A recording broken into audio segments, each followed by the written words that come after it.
Hi readers, you're going to need a few things for today.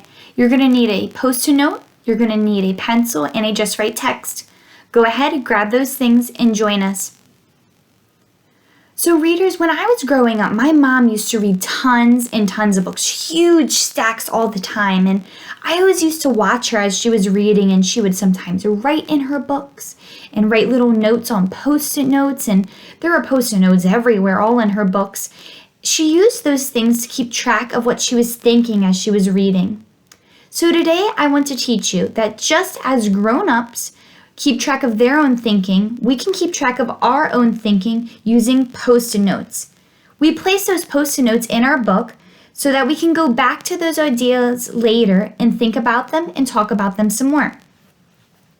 So yesterday we learned to stop, think, and retell what has happened so far in our story. Now, those are great things to do, but we also need to make sure that we are thinking about what we can talk about later with a friend, with a family member, about something that happened in the book.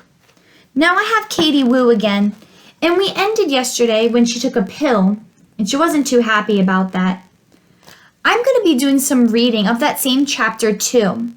And I'm going to be thinking while I'm reading, what is an idea I want to write down and save for later that I can talk about with my mom when I see her later today. Here I go.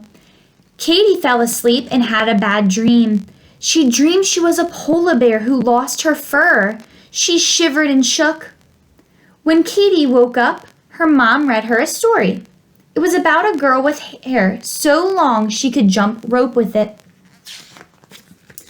Her dad sang her a happy song.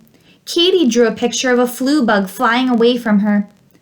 Katie's mom brought her hot soup and toast.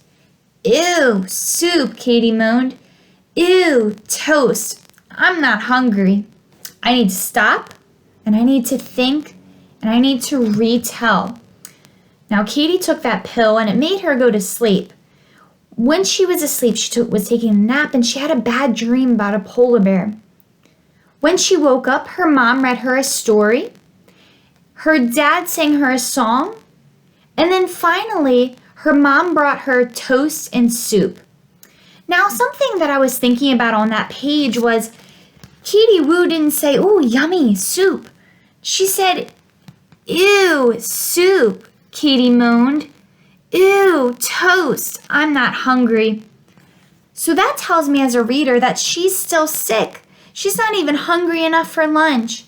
So I have my post-it note here with me, and I have my pencil, and I'm going to write down still sick. I'm going to write a little frown face on it, and I'm going to take my post-it note, and I'm going to actually place it right into my book. This is an idea about what's happening so far in chapter 2. This is something I could talk about with my reading partner later on, or again, my mom, who I'm going to see here soon. So go ahead, take your own pencil, your own post-it note, and your own Just Write book.